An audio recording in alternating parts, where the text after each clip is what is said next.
venta para esta fecha. Voy a Algunos hacer una incluso la salvedad. compran por anticipado y la frisan, que es Sí, totalmente es cierto. Y verdad. aparte de la carne venía tan estable que, bueno, pero ahora te está empujando el índice. Entonces nosotros tenemos que ver, justamente, que analizar todo el escenario, pero en un contexto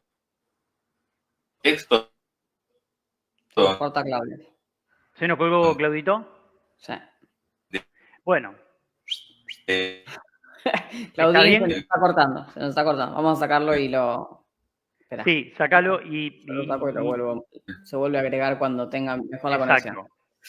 Ahí Yo está. Lo que creo, Pau, es que lo que está ocurriendo con alimentos es un pass-through con un delay que viene desde julio a esta parte, donde nosotros decíamos inflación mayorista, cuando tenga un cachito de margen la mayorista, para irse a la minorista se va a ir, y es lógico que vos tengas de acá hasta enero una inflación por arriba del 2%. ¿Por qué? Bueno, porque encima vienen los 2 meses más calientes, noviembre y diciembre, que siempre son calientes, pero además, el hecho de que Estados Unidos decida comprarte carne es un tema. ¿Por qué?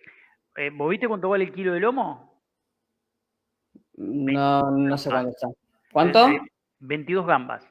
Ah, ok. 22 lucas el kilo de lomo, cuadril 20 lucas casi, todo lo que tiene que ver con cortes de pulpa 20 lucas, o sea, la carne de mayor calidad que se exportaría a Estados Unidos empezó a ajustar muy fuerte, muy fuerte, y un kilo de asado tenéis ¿se acuerdan que acá estuvimos con, se me va el apellido? Costa Magna decía, el asado no lo quieren los gringos, dice, lo que quieren es el lomo, el cuadril, etcétera. Entonces dice, los cortes buenos, sin hueso. Claro, los cortes buenos sin hueso. Entonces te quedás con los cortes de asado que están acompañando, porque es lógico, decía, la retención de stock que iba a haber para poder producir ese producto de calidad iba a hacer que suban los precios, y estimábamos un 25% de cara a lo que es diciembre. Claro, todavía falta un 10%. Por una afectación en la oferta.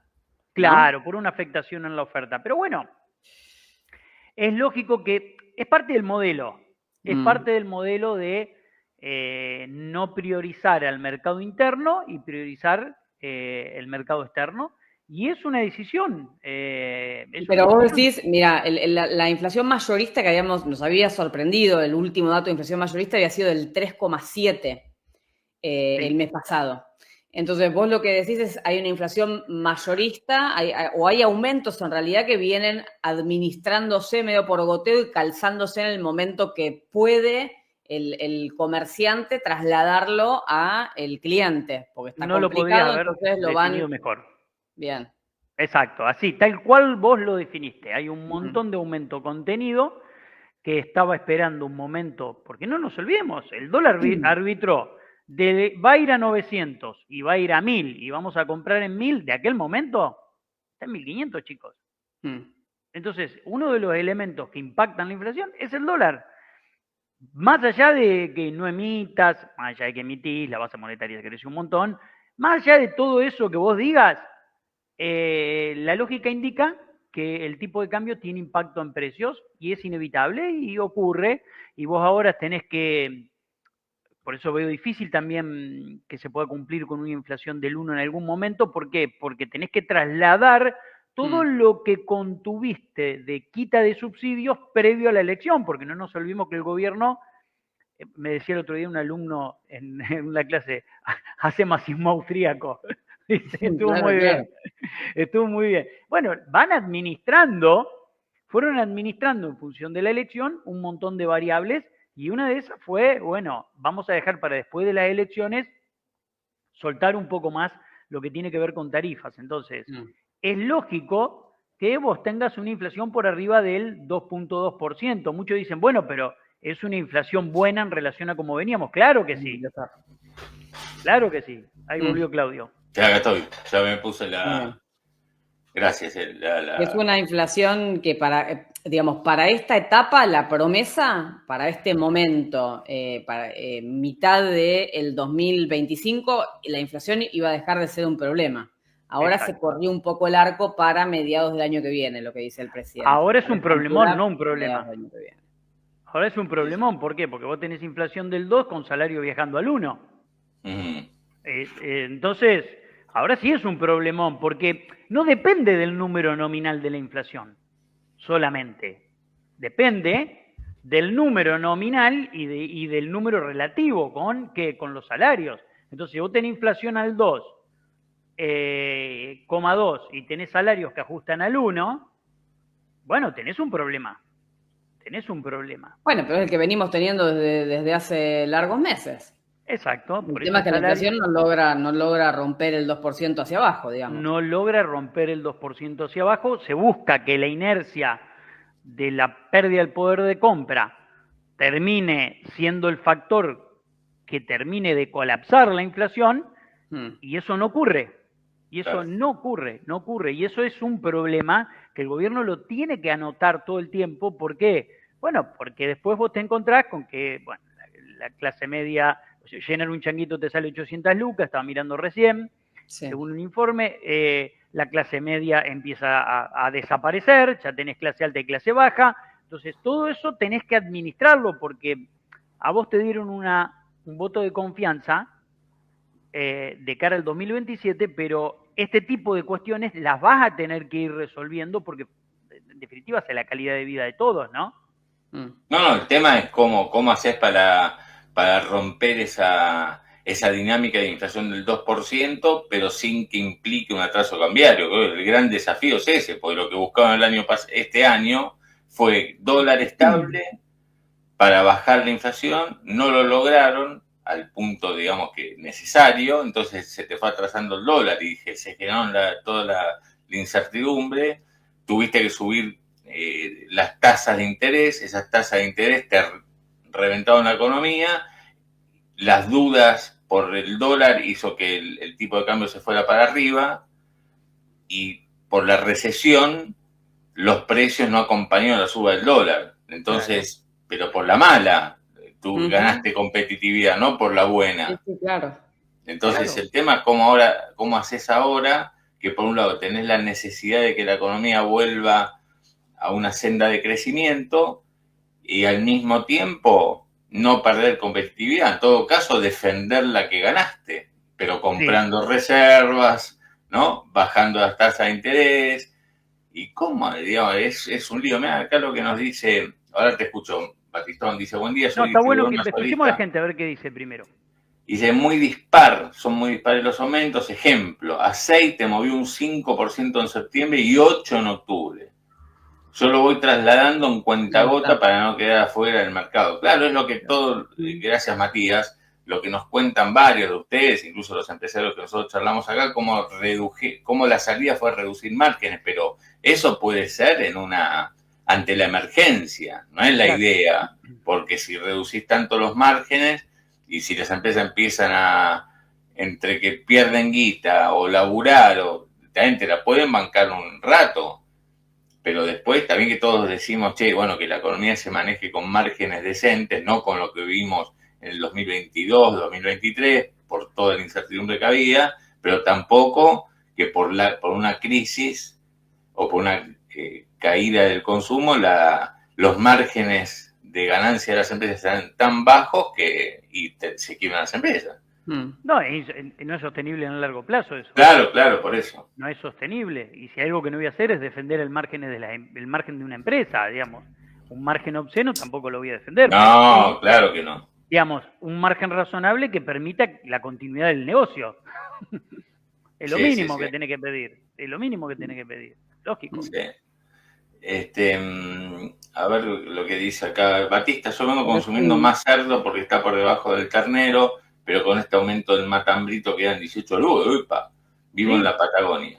Bueno, yo le decía recién a Pau que con el aumento el fin de semana en la carnicería, que tiene el precio más popular acá, que tienen firdo propio, la cadena de supermercados esta, tenías el lomo en 22, el cuadril en 20 lucas y el asado, como dice él, el matambrito 18 lucas. Wow.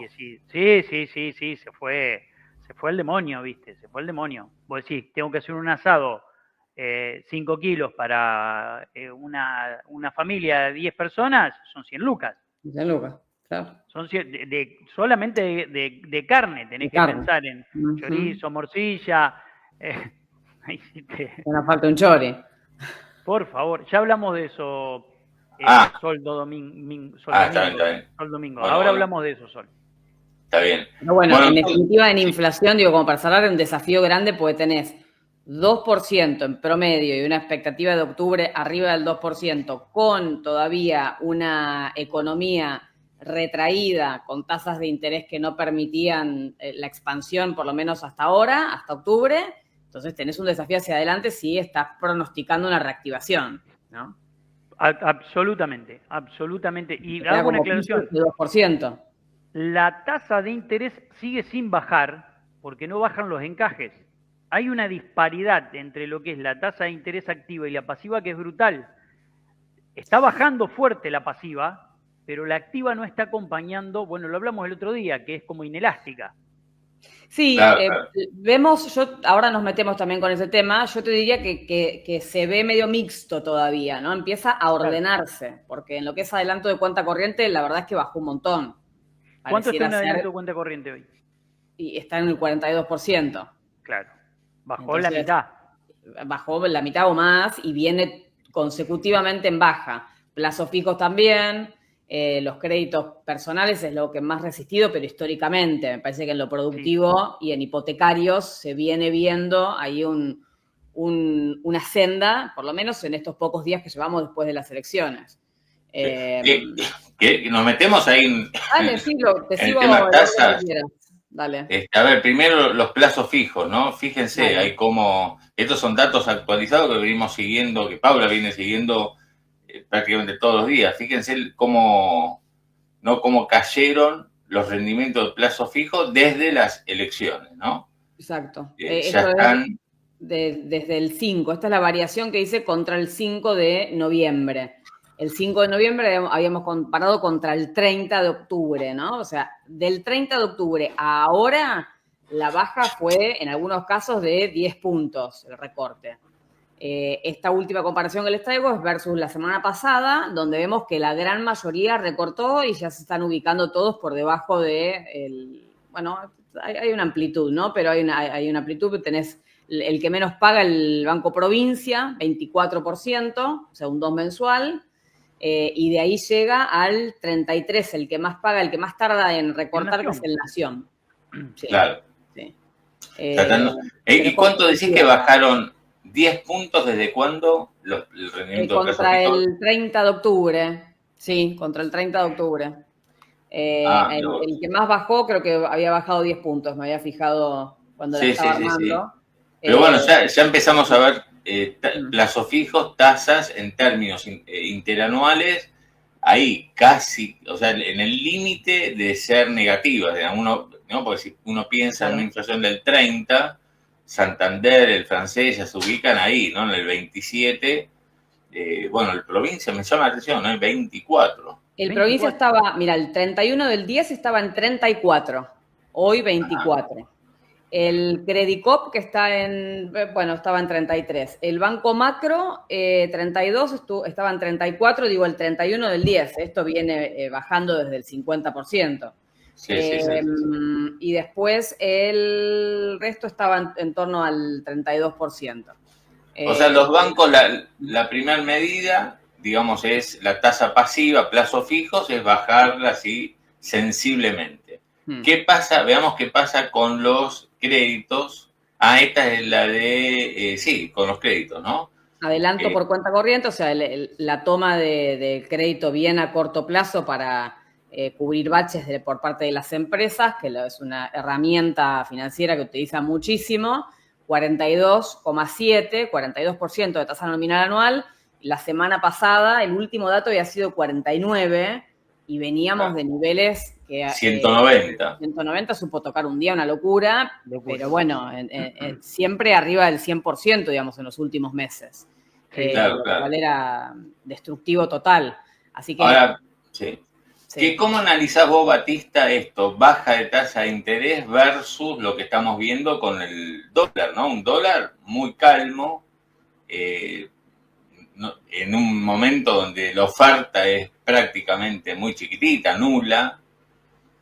¿Hay más margen para bajar la tasa? O acá la gente lo que nos está diciendo es, bueno, que, por ejemplo, acá, interesante, dice Claro. Hostel, Amanecer de la Bahía, dice, a ver si en la tarjeta, ¿no? Pero bueno, se supone que una cosa va llevando, las tarjetas siempre fueron muy caras, muy caras. No, el negocio de los créditos tiene tres aristas. El crédito productivo, que es el crédito que menos ofrecen los bancos, porque es el crédito que menor rentabilidad les da a los bancos. Después tenés el crédito personal, que fíjate que está bien caro el crédito personal, porque si te están pagando 25 de tasa por plazo fijo y te están cobrando un 82 por el personal, te están aniquilando. 82 nominal. El costo financiero total, ¿cuánto está, Paulita? 150. Y está, sí. Bueno, eso es un disparate, eso no puede ocurrir. ¿Pero por qué ocurre eso? Pero espera, voy con lo de las tarjetas. Sí. Y el tercero, el de las tarjetas, porque es el crédito de consumo, que es el crédito que mayor rentabilidad les da a los bancos. Entonces, o mayor spread. Entonces, lo que ocurre acá es que hasta que vos no bajes el encaje bancario del 53,5 a valores razonables, que históricamente siempre estuvieron en el 20%, no vas a tener una tasa activa y una pasiva y una activa en un spread razonable, lo vas a tener bien separado. Y eso la economía lo necesita. Lo que pasa es que el gobierno no baja la tasa, no baja el encaje bancario por miedo a que eso le termine empujando el tipo de cambio. Claro. Entonces lo está testeando, pero es cierto que no podés tomarte de acá hasta marzo para bajar el encaje bancario. ¿Por qué? Bueno, porque necesitas que la economía tenga una tasa de interés razonable. Y para que tenga una tasa de interés razonable, vos decís, la de adelanto en cuenta corriente, ¿está bien 42? No, es alta todavía. ¿Es menos alta que la locura de 180? Sí. Pero no deja de ser una tasa alta. Pero ¿por qué decís? A ver, la verdad que habría que fijarse de cuánto era en época. Pasa que no venimos, no sabemos lo que es una época normal. Porque cuando la inflación estaba en el 200%, ¿y qué podés referenciarte? Pero ¿por qué vos decís alta 42,7, adelanto de cuenta corriente, si la inflación es del interanual, siempre estamos hablando, expectativa 30? Claro, ¿Te parece? Esa la TNA. Claro, tenés razón. La efectiva es una locura. Claro. Esa la TNA. Tenés razón. Claro, esa la TNA. La efectiva es muchísimo mayor. Entonces, sí. Bueno, acá coincidí con lo que dice Oscar, dice, hasta que no baje la morosidad, los bancos no van a bajar las tasas de préstamos. Otro punto muy importante el que marca Oscar. La tasa de morosidad se fue por las nubes, como la tasa de morosidad se fue por las nubes, los encajes bancarios se fueron por las nubes. Piensen que más del 50% de la mercadería de los bancos está retenida, entonces los bancos, obviamente, lo que pueden prestar, le quieren sacar la mayor rentabilidad. Si vos bajás el encaje bancario, vas a tener más para comercializar y va a confluir en una baja de la tasa de interés, y el nivel de morosidad es difícil que baje con una inflación que viaja al doble de la velocidad que el aumento de los salarios. Claro. Acá mira lo que nos dice Guille, qué buen dato que aporta. Dice, en el 2007 era del 15% la tasa de los préstamos personales a tasa fija. En aquel momento la inflación en el 2007 estaba en el 10, ¿no? El 10 más o menos, en el 10, después 2008 fue el 25. Sí, ahí ya en el 2007 fue el último año que no toquetearon el índice, que uno puede llegar. Sí. Me acuerdo, fue el 2007 que fue 9,9 y pues, me acuerdo, en un momento Kirchner quería que la inflación dé 9,9 para que no sea 10, digamos, ¿no? Entonces, pero bueno, supongamos 2007 todavía era confiable, 10%, y bueno, los préstamos personales. 8.5 fue, 8.5 la tasa de inflación en el año 2007. Ah, ok. Exactamente. Y acá nos dice Guille que el préstamo personal estaba en el 15. Se supone que es el nominal, ¿no? Pero también son altos respecto de la inflación. Sí. Sí, nunca fue 1,5 arriba de la inflación. Por ejemplo, vos acá tenés una inflación del 30 y estás un 150% arriba en la tasa de la inflación. Claro. La inflación del 30, 150 más o menos de 85. En aquel momento, vos fíjate lo que trae el oyente, dice 8.5, el 100% es 16, estaba por debajo, más o menos un 80% arriba de la inflación, la tasa de créditos personales. Ponele un 80, un 70, un 60. Bueno, la idea es volver a, claro, la idea es volver a alinear eso. Y para volver a alinear eso, bueno, hay desafíos muy grandes que el gobierno tiene por delante y articular todos esos desafíos al mismo tiempo es complejo, no es tan fácil. Claro, pero a ver, cuando vos hablas... Señales, ¿no? Porque digo, hoy es 10 de noviembre, tampoco es que pasaron meses, me parece que hay señales que interpretan que la nueva fase va o intenta ir en esa dirección, de reactivación de la actividad económica a través del crédito con, bueno, aparecieron vos lo decías, Claudito, los nuevos programas de financiación de vehículos 0 kilómetros a tasa cero. Obviamente no es... Después hay que ver que acá nosotros aprendimos, ¿no? De la letra chica. Claro, bueno, es que parte de la letra chica lo básico es que no te financian la totalidad del vehículo, sino, por ejemplo, no sé, 10, 12 millones de pesos a tasa cero, el resto lo tenés que poner vos cash o a través de otra línea de préstamo, ¿no? Y son cortos generalmente a devolver en el corto plazo, porque si no, no es conveniente para la empresa que te lo está financiando. No sé, Mati, si estás más o menos de acuerdo, es así. Exactamente, además te venden los ceros. Claro. ¿Por qué? Claro, porque en realidad lo que le interesa a la concesionaria es vender muchos ceros y acceder al cupo de rentabilidad o de comisión adicional que te dan por vender X cantidades de ceros. Claro. Entonces, bueno, hay tú un negocio atado ahí detrás de eso. Y además yo siempre digo, cuando te dicen la tasa cero, pregunta cuánto vale de contado. Por supuesto. ¿Cuánto vale? 40 millones, te financiamos 15 millones. 25 lo pones vos, 15 te lo financiamos. Che, y si voy con los 40, yo lo quiero pagar 35. Ah, bueno, entonces hay una tasa implícita. También. ¿Ok? Hay una tasa implícita. Sí. Un día de esto tenemos que hablar del tema si conviene o no cambiar el auto. Nunca. Perdón. Ya arrancaste. Claro. Nunca. ¿Sabes por qué me acordé de esto? Porque Andrés dice, hacen eso, que es un especialista en autos. Cierto, el mercado automotor. Dice, hacen eso porque la mayoría cambia el auto que tiene, no necesita financiar el 100%, te toma lo usado y lo revende. Vos decís que no conviene, nunca conviene cambiar el auto, o sea, ir y... Absolutamente. O no conviene el cero. ¿A qué apuntas vos? Ahí está. Primero. O sea, vivir primero, nunca conviene comprar un auto que una vez que lo sacás de la fábrica empieza a amortizar agresivamente. Entonces, vos lo sacás, cuando compraste un cero está amortizando agresivamente. A vos te conviene comprar un auto cuya cantidad de años sea suficiente para que ya la amortización sea menor año a año y el valor que pierde año a año sea mínimo. La curva, yo lo tengo dibujado, lo doy en las clases de educación financiera. Eso lo podés traerlo la próxima vez ese dibujo.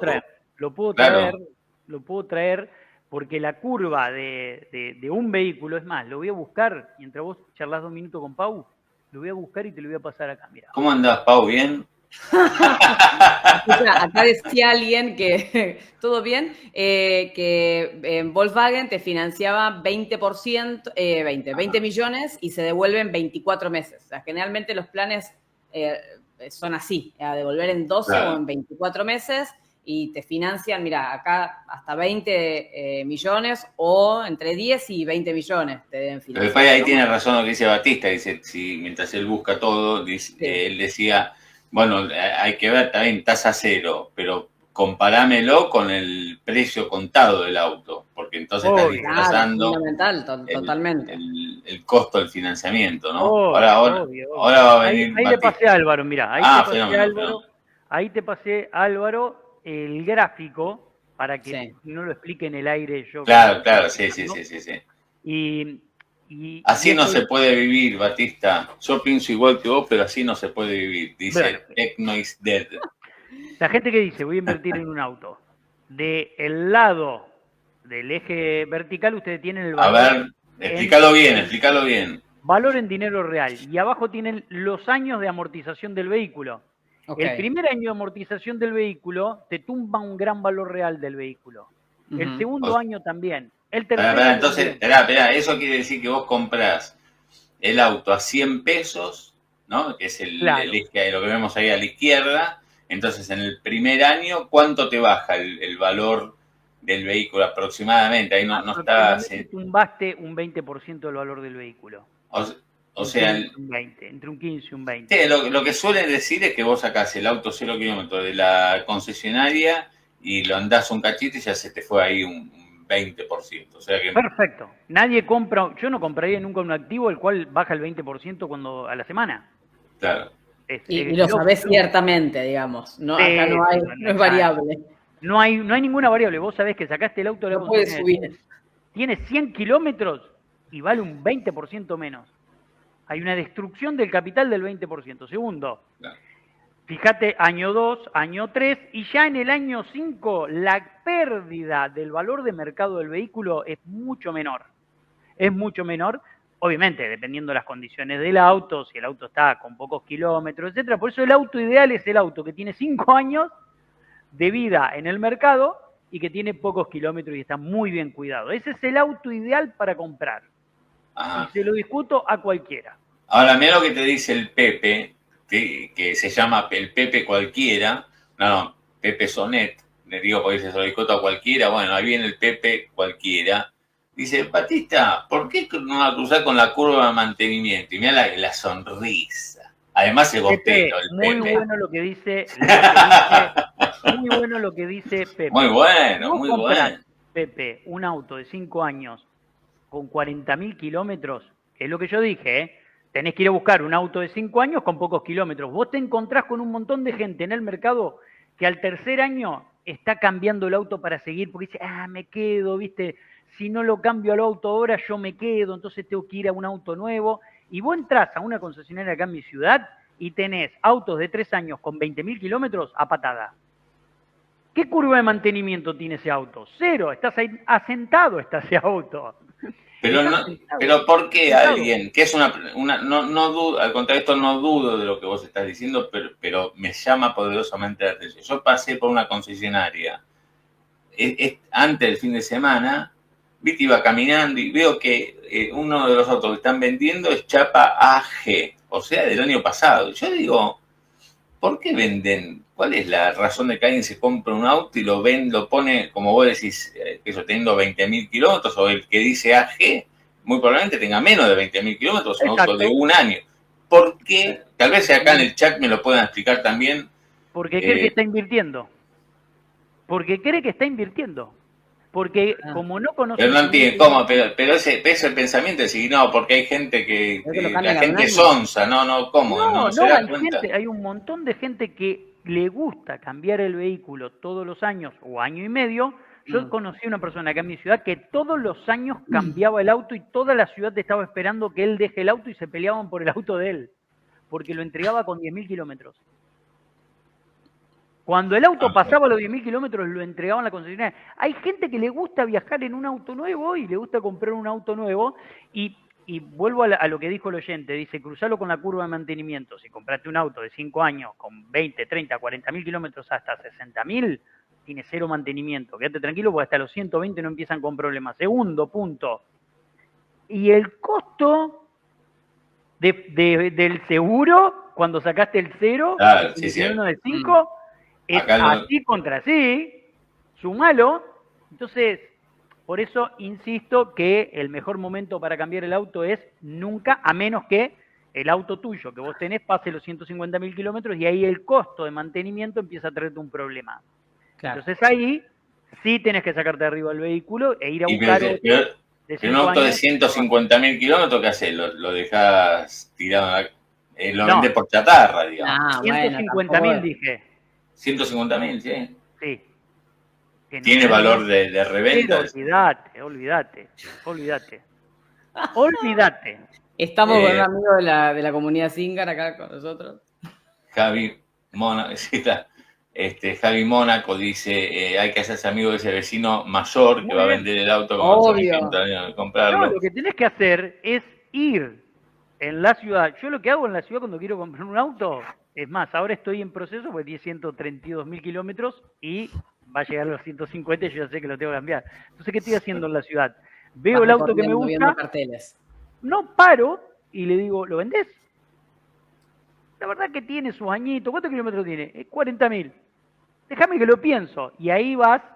Ah, vos le preguntás a Híjole, gente que no tiene claro. cartel. Obviamente. Le prendés pero la, vive. la lamparita. Por ahí no lo había Pero pensado y lo claro, empieza a pensar. claro, el tipo dice, por ahí el tipo no lo tiene pensado, pero decís, che, te lo compro. Y dice el tipo, y le disparaste un momento para que diga, ¿qué hago con? Y compro uno nuevo, listo, dale. Lo mete. Venga, No se crucen con Batista, pues los va a cagar. venga. No se crucen con Batista porque los va Comprate a un cagar. cero, le dice Batista, que son divinos, tasa cero. Mira Luciano, otra te tira Batista, dice, Argentina es el país del revés. Hace 2 años compré un Cruz 2017, lo pagué $10.000, hoy vale $15.000. Bueno, porque nos encarecimos en dólares, eso es Bueno, está bien. absolutamente cierto. Eso, Ajá. todos los autos se encarecieron en dólares, ¿me entendés? Sí.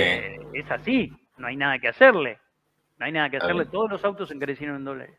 Acá Andrés María Costa dice, en Argentina, al pagar más patente cuando es 0 kilómetros, al revés del mundo, te quita incentivo. Ojo Obvio. con los híbridos que no pagan patente en algunos lugares y es mucha la diferencia a la hora de amortizar.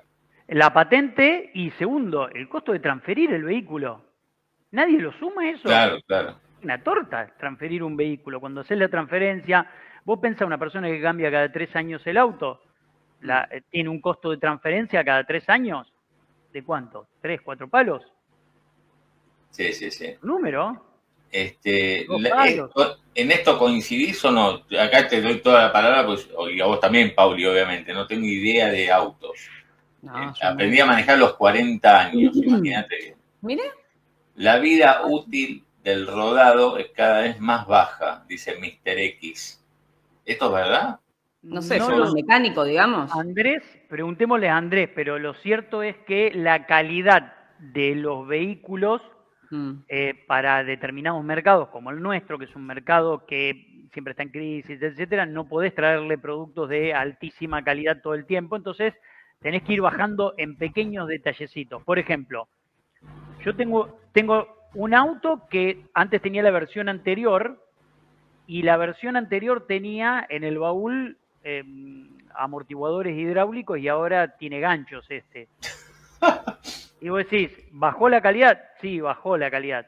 El otro tenía amortiguadores hidráulicos para el baúl y no es nada la diferencia de espacio que te genera eso. Bueno, el de ahora tiene ganchos. ¿Qué querés que le haga? Vos ponés el baúl, ponés un bolso en el baúl y cuando bajaste el gancho enganchaste el bolso.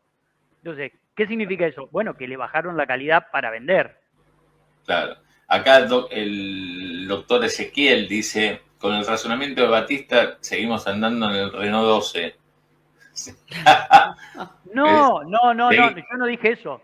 Yo lo que dije es, tu auto llega a 150.000 kilómetros, lo vendés y vas y buscas un auto de 50.000 para abajo, que tenga 5 años, y ahí vas a perder la menor cantidad de dinero entre la compra y la venta, y ahí, segundo, vas a pagar el menor nivel de gastos mensuales de patente, de transferencia y de seguro en relación a cualquier otro vehículo y teniendo en cuenta que si lo compras con menos de 50.000 kilómetros, el costo de mantenimiento es un auto recién amortizado.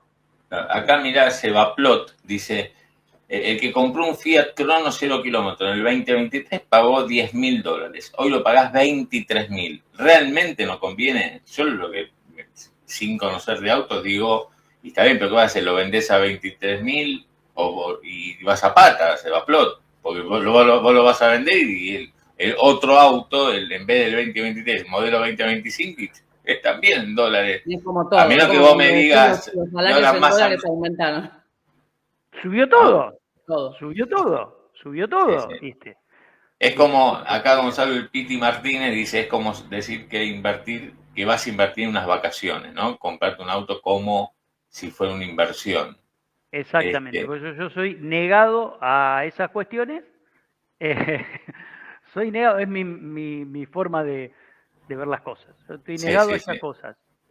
Pero bueno, a ver, no quiere decir que tenga la razón. ¿Viste? Hay un montón de gente que tendrá sus razones Y no, mira, acá para... Omar te la da la razón. Mira la cara, cómo te mira Omar Obvio, quien viaja detrás de mucho esos anteojos. Dice, pero el y auto no quiere es estar una haciendo inversión, es un esto. gusto que te querés dar, Batista. No, no me saques el...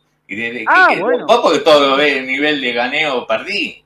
pero está perfecto. La mitad de la gente, no sé, el 70% no hubiera gastado lo que yo gasté en eso. Es un gusto que me tenía ganas de dar, ya está. Y así con un montón de cosas, ¿me entendés? Entonces, es un gusto. Ok, perfecto.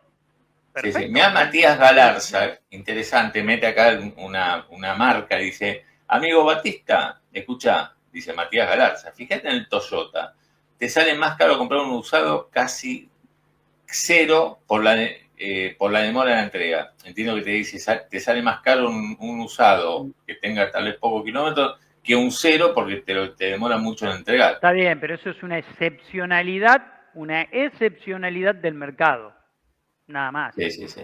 nada Claro, más. No acá, es la regla, no es la norma en el mercado. bueno, pero mira, acá el problema es que un auto usado de 5 años con pocos kilómetros en Argentina te lo venden similar al cero en el mercado. No, no, no, ¿Está ¿No? pasando no, eso? No. no, no, en absoluto.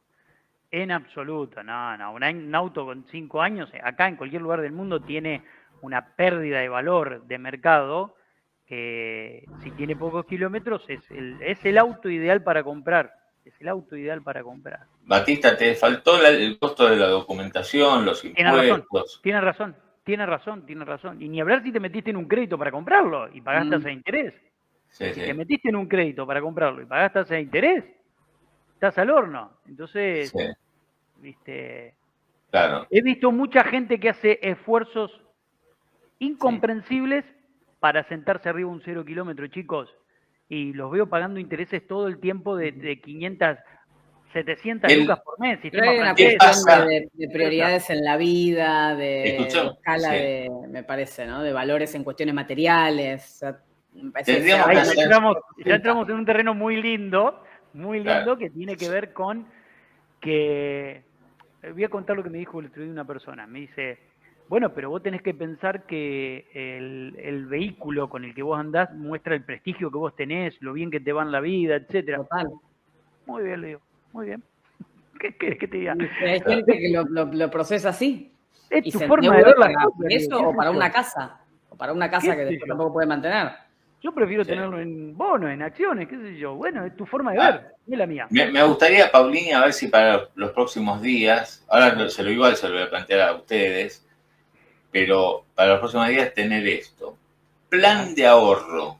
El otro día me subo a un Cabify Sí, y el conductor me dice, viste, a placa AG, era del año pasado, y me sí. decía, no, mira, por suerte lo pude cambiar, hace unos años la pasé muy mal con el plan de ahorro, perdí, tuve que desprenderme del plan de ahorro, perdí guita, porque claro, se había disparado la inflación, el plan de ahorro, la cuota va atada al valor del auto, que a su vez va atado a la inflación, y, Claro. sí, y bueno, por suerte no sé qué lío, no qué lío, sino qué estrategia tuvo con el hijo que yo, y dice, por suerte, bueno, llegué a comprarme esto, claro que lo usaba para laburar él, ¿no? Ujú. Pero la pregunta es la siguiente, les hago a los dos, pero esto lo podemos documentar después con las planillas, con costos reales. ¿Conviene es una salida al plan de ahorro 84 cuotas? ¿Qué piensan? Mira, nunca entré en uno, pero todas las experiencias de gente que entró en plan de ahorro son Malísimo. malas.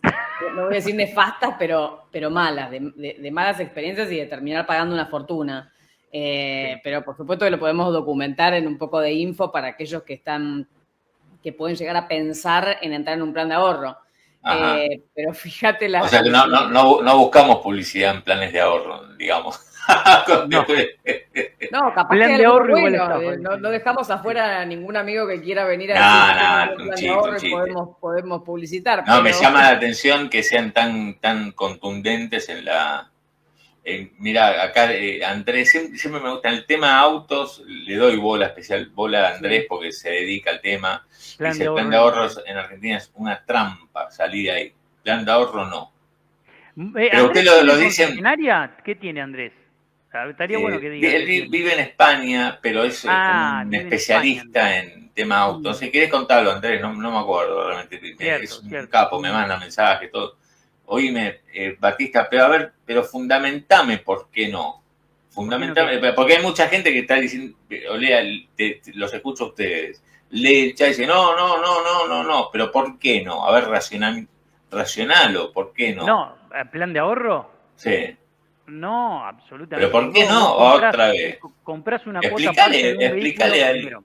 A ver. Comprás una cuota aparte de un vehículo porque... Ahí está, mira, te lo dice Simón. Simón Friquet dice, contá bien por qué es una estafa, por qué no. No pongamos estafa porque no sabemos. No, ¿por qué no es una estafa, es un sistema que le permite a muchísima gente que no tendría la posibilidad de entrar, de poder comprarse un auto, cuotificarlo de alguna u otra manera. El problema de los planes de ahorros es el siguiente: vos estás pagando con cada cuota una cuota parte del valor del vehículo, en un contexto inflacionario, más gastos, más un montón de cuestiones que se van englobando en ese paquete. Tenés una tasa de interés también que te la cobran todos los meses, entonces, además de eso, el valor del vehículo se va moviendo a lo UVA. Entonces, tenés la tasa de interés, tenés el movimiento a lo UVA, y en un contexto inflacionario como el que vive la Argentina, muchísima gente que entra al plan de ahorro es gente que no tiene la capacidad de adelantar cuotas, de levantar el vehículo, es gente que por ahí busca ahorrar y dice, bueno, para no perder el capital tengo una capacidad de ahorro para pagar la cuotita y la voy pagando. En 5 o 10 años tengo el vehículo, o en 6 años. Y la inmensa mayoría de la gente que entra en el plan de ahorro queda asfixiada por la variación de las cuotas, porque las cuotas se mueven a la velocidad del movimiento del valor del vehículo, que a veces va en línea con la inflación, que a veces van más rápido que la inflación. Como decían ahí, la revalorización en dólares es terrible. Entonces, llega un momento que te asfixias y lo que el 50% de la gente hace, que está dentro de un plan de ahorro, es venderlo cuando llega a la mitad. Y lo vende por el 70%, porque estás vendiendo algo difícil de que te lo compren del otro lado. Entonces el que te viene a te comprar te dice, che, te dio el 70% del valor. ¿Y qué perdiste? No tenés el vehículo, hiciste un ahorro y tuviste una quita del 30%. Entonces, siempre terminan así los planes de ahorro. Pasa mucho porque con los planes hay mucha gente que entra para ahorrar, pensándolo como una forma de ahorro. Dicen, no puedo ahorrar, no tengo la constancia, no tengo el hábito, entro en un plan de ahorro con la finalidad no de un auto, sino de que te chupe mensualmente un monto que está invertido, digamos. Esa es como a veces la concepción. Acá Diego Ramos dice, no venderlo, sí. Dice, el plan de ahorro se usa mal, la gente lo saca para intentar tener un 0 kilómetro en la quinta cuota, es para pagar las cuotas y sacarlo a lo último, y es para países sin inflación o estables. Acá Daniel Fernández te pregunta, yo en noviembre del año que viene se termina mi contrato de plan de ahorro, ¿qué va a pasar cuando termine? Tenés que retirar el auto. Y claro. Ahí cuando tenés que retirar el auto tenés que pagar un montón de cuestiones, ¿viste? Hay un montón de costos operativos que ¿viste? Cuando firmás el contrato están todos en la letra chica y es un número, ¿no? Este es el concepto que no está bien, digamos. El plan de ahorro es para gente que no tiene conducta del ahorro, pero en realidad se podría uno hacer de la conducta de ahorro para ir hacia el mismo objetivo, si el objetivo es tener un vehículo, o si el objetivo es otro, ir por otra vía, pero en realidad en esta generalmente terminás perdiendo, o porque querés salir antes de tiempo, o porque realmente todos los costos asociados son poco transparentes a la hora de cuando uno entra, no terminan de quedar muy claros, y se te va mucha guita, ¿sí? Y en su inmensa mayoría la gente que compra un vehículo en plan de ahorro es un vehículo que está por encima de las posibilidades que puede comprar. En su inmensa mayoría. Entonces ahí hay un problema también nodal en esta cuestión, porque en definitiva, ahí en vez de irte a un auto modelo 2010, te compras un 0 kilómetro y haces el esfuerzo y te la pasás pagando un vehículo que la verdad te cuesta mantener después. Sí. Entonces hay un descalce también en esa cuestión. Esto lo pusiste vos, Paulina. ¿No? Dice, yo estoy de acuerdo con el plan de ahorro porque nadie me financia al 100%, yo voy por la cuota 55 cuando empecé a pagar y el Cronos valía 2 millones, hice un ahorro, si hubiera dado... se debe haber cortado el Juan mensaje. Carlos Moure, sí. Largo. Vamos a ver si sigue después en este momento, volviendo a la etapa inicial de nuestra charla, el riesgo país está abajo de 600 puntos. Hay una suba de los bonos por esto que trascendió de Caputo con los inversores, diciéndoles va a haber recompra de bonos que vencen en el 29 y en el 30. No sé, esto que trajiste, ¿qué es, Batistón? Ahí está, perfecto. Vamos con esto que traje. Etapa 2025-2027. En enero, primero, los 5 puntos que aclaró Caputo en el día de ayer. El fin de semana, perdón. Primero, etapa 2025-2027. ¿Por qué es importante la etapa que se viene ahora? Porque es la etapa en donde se define todo lo que va a ocurrir en la segunda etapa del mandato de Javier Milei. Sí.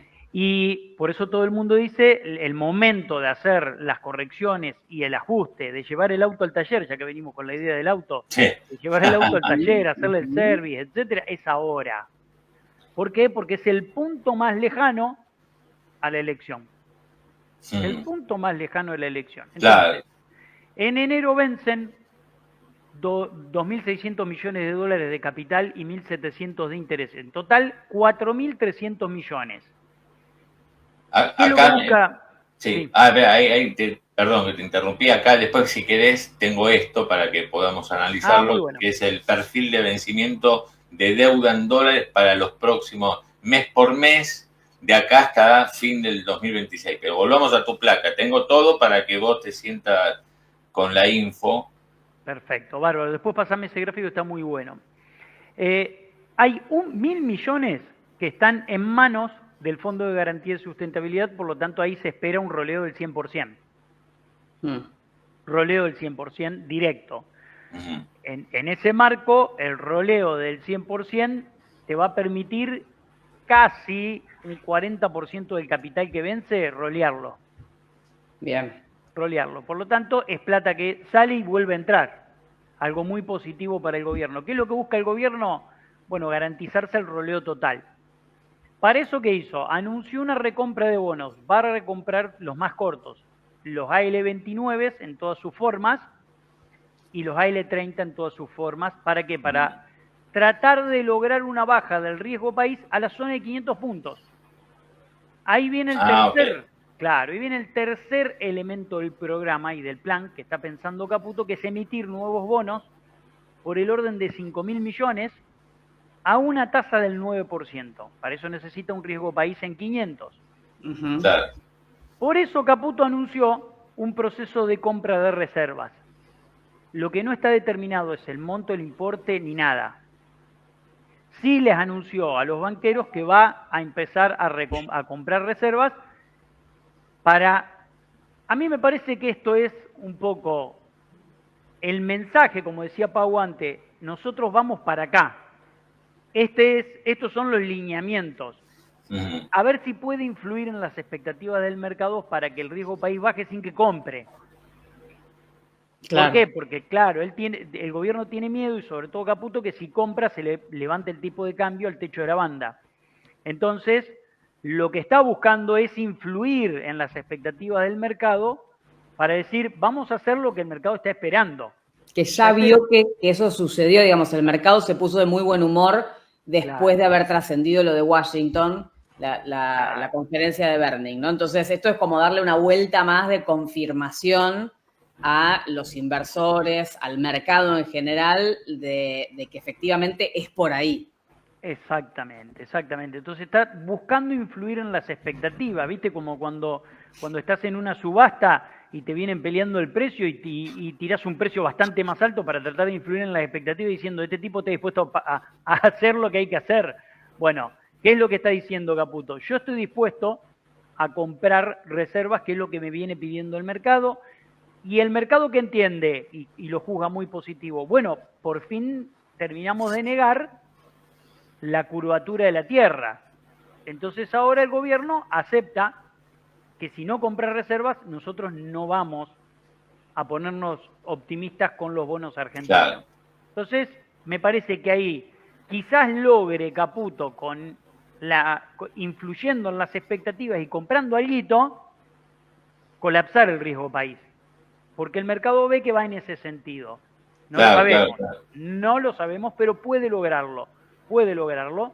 Sería un nuevo conejo de la galera. No. Sí. No, el tema es si logra comprar.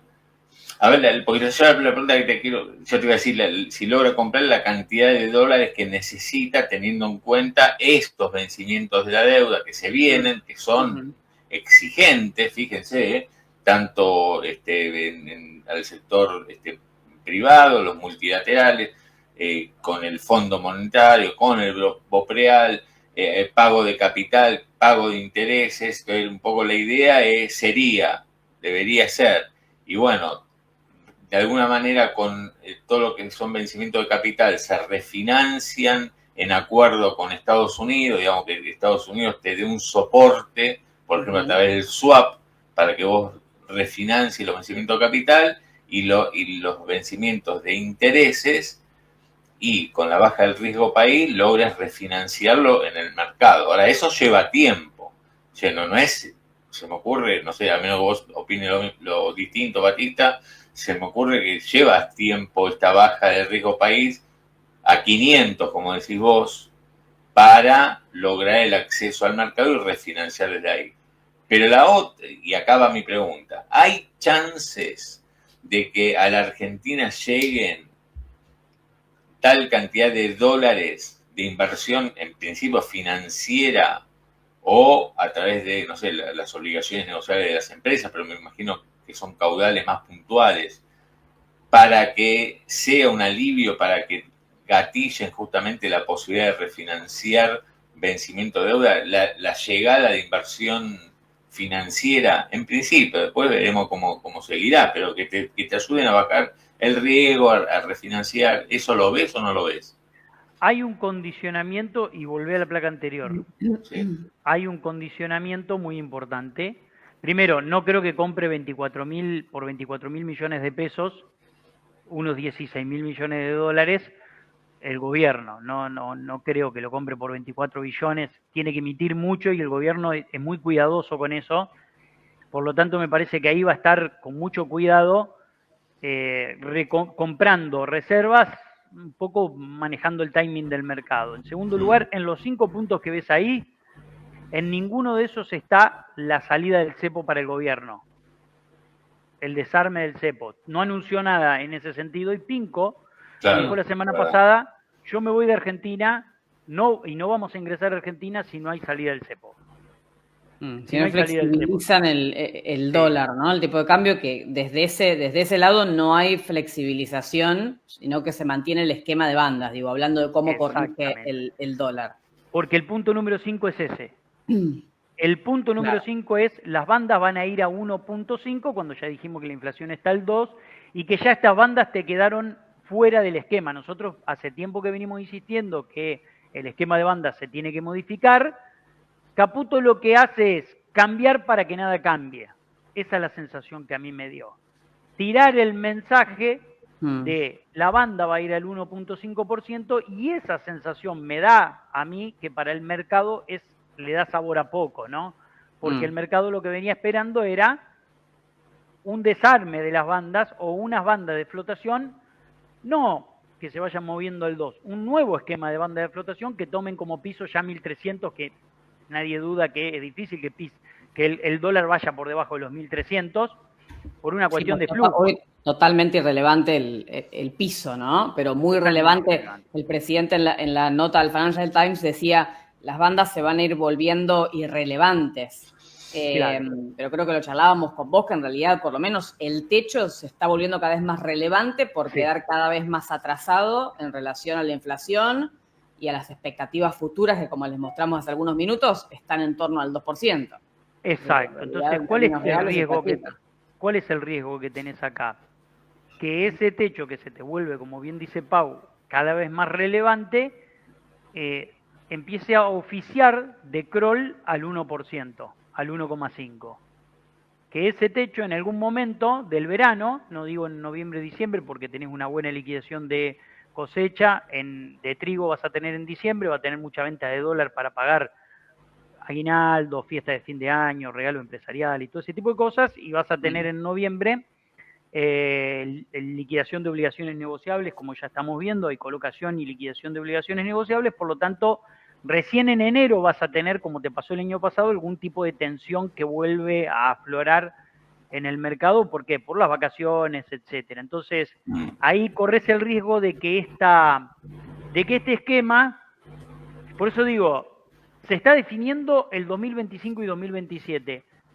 Si te sale bien, ¿qué significa que te sale bien? Que lográs colapsar la inflación, lográs recuperar la actividad económica, el dólar no se te va al techo de la banda y no te oficia de Kroll al 1,5%, y lográs una estabilidad en todas las variables, no vas a tener problemas de cara al 2027. Ahora, esto que tenés acá puede tener la contracara, que es que la inflación no ceda, que la tensión sobre el techo de la banda empiece a aflorar, que al mercado le parezca insuficiente el esquema de banda del 1,5%, que no entre la inversión extranjera internacional porque no desarmás el cepo, teniendo en cuenta que tu modelo económico es estrictamente dependiente de la inversión extranjera internacional.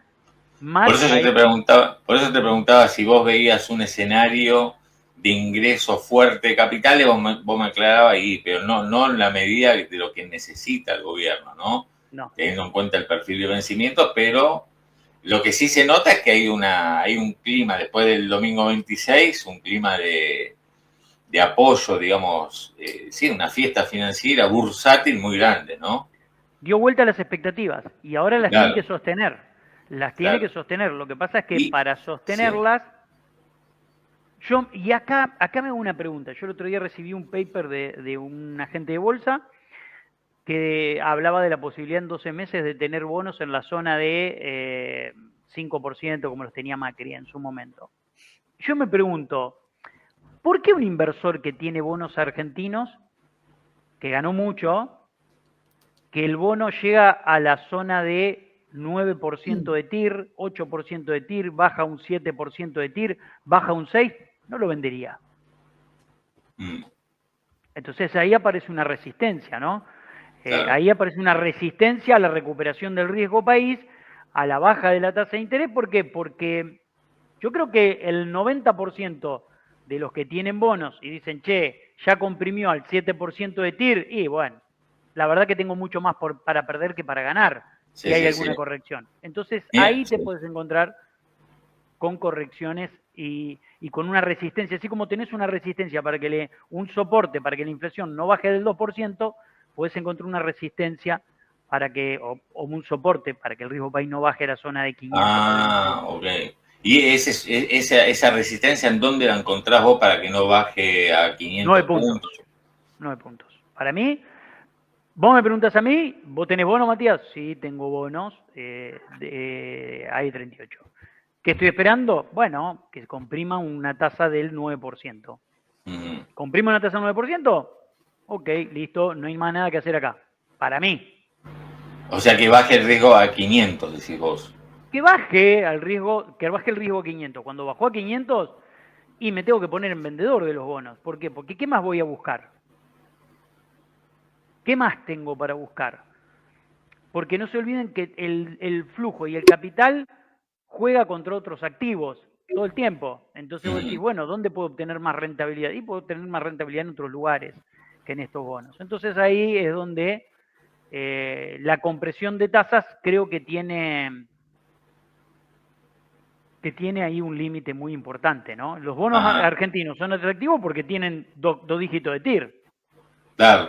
Ahora, con un dígito de TIR, una Argentina que siempre ha defaulteado deuda, empieza a dejar de ser atractivo. O sea, tiene que pasar más tiempo, no solamente señales, como lo que estamos empezando a ver, digamos, tanto políticas como decisión de próximas medidas, o del plan económico del gobierno, sino tiene que pasar tiempo para convencer al mercado, convencerte a vos, de que Argentina esta vez sí, Claro. y puede tener una economía de largo plazo más consistente, ¿no? Sería así. Exactamente, tiene que pasar muchas cosas buenas para que eso ocurra y no es responsabilidad de Milei la desconfianza que tiene el mercado con la Argentina. La desconfianza, Sí, sí, sí, sí. creo que lo que pasó en 2018 dejó una secuela muy grande en el mercado argentino, Cuando en yo el mercado les... internacional, Sí. perdón. Sí nos podemos Hay un... encontrar un trade Sí. de corto plazo, creo que nos podemos encontrar un trade de corto plazo para decir, che, voy a buscar que entre guita internacional para invertir en bonos argentinos, esperando, que es algo que viene pasando, esperando una compresión de TIR del 15% al 9, al 8. Claro. Después eso se te da vuelta el mercado ahí.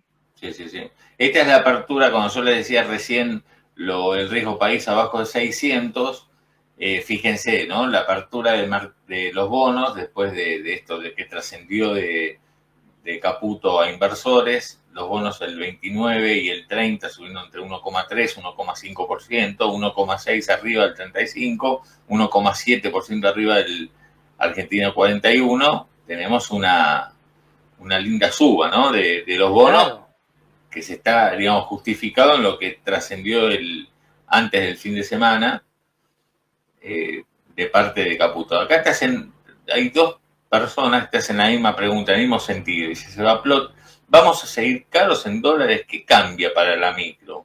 Y después acá, Carlos Canitrot te consulta, Batista, la pregunta es, ¿la economía funciona o no funciona con este dólar? Con este dólar de esto que estamos viendo ahora, ¿no? Que no es el de 1.200 mangos, 1.100. Primero, el dólar de 1.500 es un dólar muchísimo mejor que el dólar de 1.100 y que el dólar de 1.000. Muchísimo mejor. No es un dólar altamente competitivo en términos históricos, pero es un dólar respetable. Vamos a decirlo en estos términos, respetable. Claro. Pero ¿cuál es el problema? Que la dinámica de la inflación no cede. Entonces, como la dinámica de la inflación no cede, todos los meses te quita competitividad. Todos los meses te va quitando competitividad de ese dólar. Entonces, ¿este dólar de 1.500 es compatible con todos los objetivos que necesita la Argentina? Acumulación de reservas. No. Lamentablemente, si compras reservas vas a tener que arbitrar un dólar más arriba. Si no, no compras reservas. Si no querés que arbitre un dólar más arriba, no compras reservas, cosa que el gobierno viene haciendo desde hace tiempo esta parte y por eso nos puso al límite de una crisis bestial que si no nos salva Trump, la verdad que era game over. En serio, chicos, era game over. La cosa hay que llamarla por su nombre. Segundo, creo que este nivel de dólar no es, lo vimos con los datos de turismo del mes pasado y de lo que va de los últimos 10 meses, y lo vimos con los datos de formación de activos externos. No es un dólar que te genere una fuerte barrera para que no se te vaya la gente del exterior y te genere un déficit turístico todos los meses tan grande como el que tenemos, ni tampoco para que te formen activos externos y te compren hasta 5.000 millones los ahorristas, como te compraron el mes pasado. Entonces, no es una barrera de protección para eso, ni tampoco es una barrera de protección importante para la importación.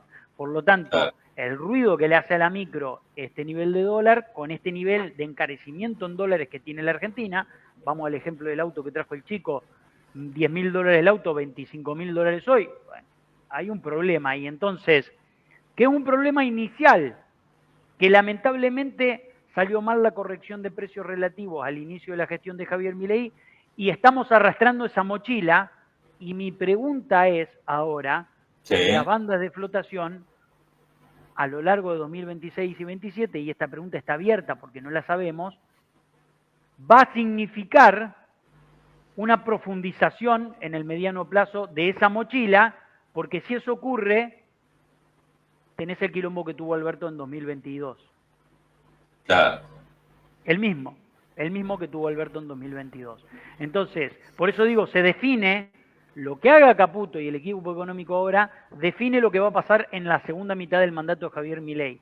Todo el mundo le dice a Javier Milei, y acá puto, el momento de hacer las correcciones importantes es ahora, porque si esto que estás tratando, estas correcciones light que estás tratando de hacer o de expectativas no te funcionan, vas a arrastrar una mochila pesadísima de cara al 2027 y vas a tener que hacer los ajustes sobre el final.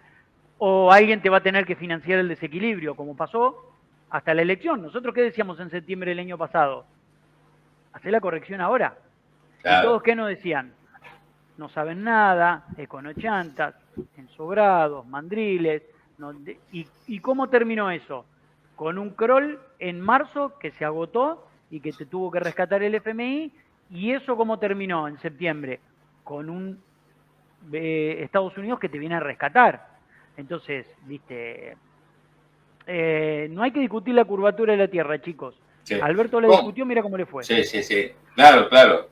Acá Lucas Bolotnar dice algo que también digo, dice, no se olviden del real. Antes, cuando subía, hablaban todo el día, ahora se desploma a 5,30 reales por dólar. Vuelve a bajar hoy. Muy buen punto el de Lucas. Sí. Te favorece. Claro, claro. Y también el dólar. Este año tuviste un respiro muy importante porque el dólar bajó a escala global y el real también bajó. Por lo tanto, eso te descomprimió mucho. Mucho. Y antes de despedirte, Batistón, que acá dice que vos recién hablabas de esto, Gerbili, dice, liberen del todo el dólar sin restricción y es la cura del mal, tienen miedo de sacar las restricciones, háganse hombre, dice Gerbili. No, pero vos decías, ¿no? No es fácil. Claro, pero por ahora no hay, así como trasciende el tema bandas, el tema recompra de bonos, el tema tasas de interés, no hay, o compra de reservas, no hay ninguna versión que deje trascender el gobierno respecto de qué hacer con el cepo, ¿no? Hay parte del cepo que todavía está instalado ahí y bueno, pareciera por lo menos... Que incluso se ajustó. Claro, sí. Porque le dieron una vuelta de rosca antes de las elecciones, no nos olvidemos que no se puede comprar cruzado. Entonces, le dieron una vuelta de rosca antes de las elecciones, para el que está compra minorista no puede comprar bono en dólares, entonces ahí le dieron una vuelta de rosca al cepo. Tampoco desarmaron eso. ¿Qué quiero decir con esto? Que este dólar de 1.500 es claramente compatible y quizás sostenible con desequilibrios a lo largo de todo el 2026 y 2027, con un crawl del 1,5%, con un cepo y con financiamiento externo o con flujo de capital externo que te pueda permitir corregir los desequilibrios en turismo, en lo que tiene que ver con formación de activos externos y en lo que tiene que ver con importación puerta a puerta. ¿Podés lograrlo eso? Podés lograrlo. Ahora, eso tiene consecuencias en la micro, tiene consecuencias en el nivel de actividad, tiene consecuencias en el funcionamiento de la economía. Claro que sí. Yo miraba el otro día una empresa muy conocida acá de la Argentina, muy conocida, cerró su planta en Tortuguitas y pasó a importar desde Brasil. Claro. Mirá vos, sí.